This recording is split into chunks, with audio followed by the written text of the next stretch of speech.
এবার আমরা এক্সপ্লোর করলাম একটা অ্যামেজিং স্টেকেশন, যেটা প্রেজেন্ট আছে লামাহাটা ইকো পার্কের ঠিক অপোজিটেই ল্যাটিটিউড বুটিক রুমস নামে।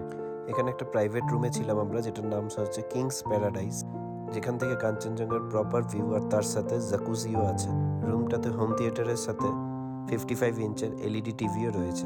আর তার সাথে আমার মতো যারা ফিটনেস লাভার তাদের জন্য এখানে ডাম্বলসও প্রেজেন্ট রয়েছে। আর রুমটাতে ইয়ামার 5.1 সারাউন্ড স্পিকারও রয়েছে। আর রুমটাতে বিভিন্ন অ্যান্টিক লাইটসও রয়েছে। আর রুমটাতে আসার জন্য প্রাইভেট অ্যাক্সেসও রয়েছে, যেটা রুমটায় যারা থাকবে তাদের জন্যই শুধু সেটা তৈরি করা হয়েছে।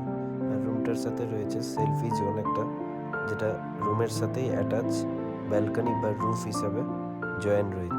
আর যেখান থেকে সারাদিন বসে পাহাড়ের ভিউ আর ঠিক উল্টো দিকেই পাইন ফরেস্টের ভিউ উপভোগ করতে পারবেন। জায়গাটা সত্যিই খুব আমাদের অদ্ভুত লেগেছে, যেই কারণে আমরা একদিনের প্ল্যান করে এসে 2 দিন থেকে গেলাম। আর এখানে খাবার পুরো বাঙালি স্টাইলে প্রোভাইড করা হয়, যেটা খুবই সুস্বাদু। আর এখানকার ফেমাস রেস্টুরেন্ট যেটা লামাহাটা লালমোহন নামে রয়েছে। আর এই গোটা প্রপার্টিটাতে বিভিন্ন এমন এমন কর্নার্স রয়েছে, যেখানে বসে সারাদিন খুব ভালো উপভোগ করতে পারবেন। আর এই প্রপার্টির বাকি ডিটেলসগুলো এই ভিডিওর ক্যাপশনে দেওয়া রয়েছে।